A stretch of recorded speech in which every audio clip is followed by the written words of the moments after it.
Serangkaian HUT ke-229 Kota Denpasar, Dinas Perpustakaan dan Kearsipan Kota Denpasar kembali menggelar lomba pengelolaan kearsipan yang diikuti 28 organisasi perangkat daerah OPD di Pemkot Denpasar. Penyelenggaraan lomba ini diharapkan memotivasi OPD untuk memberi perhatian terhadap kearsipan dalam upaya mewujudkan tertib arsip.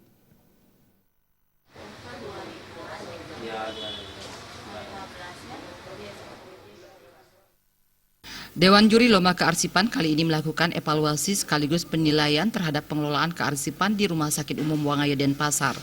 Sebelum dilakukan evaluasi dan penilaian, pada 16 Januari hingga 6 Februari 2017 dilakukan monitoring atau pembinaan. Sementara tahap evaluasi atau penilaian dimulai sejak 7 Februari hingga 23 Februari 2017. Sejumlah unsur-unsur yang mendapat penilaian Dewan Juri terdiri dari 10 aspek, diantaranya SDM pengelola kearsipan, sarana dan prasarana kearsipan, serta penataan arsip. Kadis Perpustakaan dan Kearsipan Kota Denpasar Iputu Budiase mengatakan, dari 36 organisasi perangkat daerah OPD yang ada di lingkungan Pemkot Denpasar, hanya 28 OPD yang mendapat penilaian karena 7 OPD merupakan OPD baru yang kearsipannya masih dalam proses. Melalui lomba ini, seluruh OPD diajak lebih memperhatikan serta berupaya meningkatkan mutu SDM dalam pengelolaan kearsipan sehingga tertib arsip bisa terwujud. Memang dari tahun ke tahun, khususnya tahun 2017, karena adanya perubahan nomenklatur setiap OPD yang dulu SKPD namanya, oleh karena itu kita sekarang lebur semua.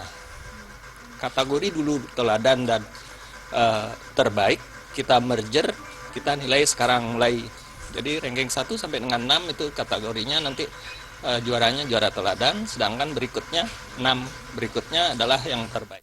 Wakil Direktur Bidang Administrasi Umum Rumah Sakit Umum Wangaya Denpasar Imade Majewina yang mengakui arsip merupakan bagian penting dalam mempercepat tugas. Dengan penataan yang baik akan memudahkan mendapat data yang diperlukan.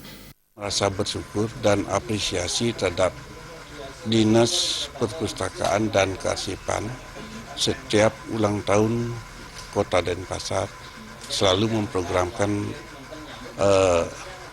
lomba kearsipan. Ini adalah luar biasa bagi saya dan apresiasi. Pertama, apa yang dapat keuntungan bagi kami. Jadi dalam hal kearsipan, awalnya orang itu takut ditugaskan di sana. Sekarang dengan dilombakan ini sudah kearsipan itu menjadikan salah satu yang harus kami prioritaskan. Terus yang kedua, ketertiban.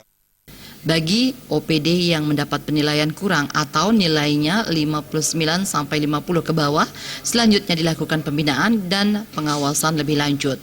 Bendahara pengeluaran, jawabannya mana ya?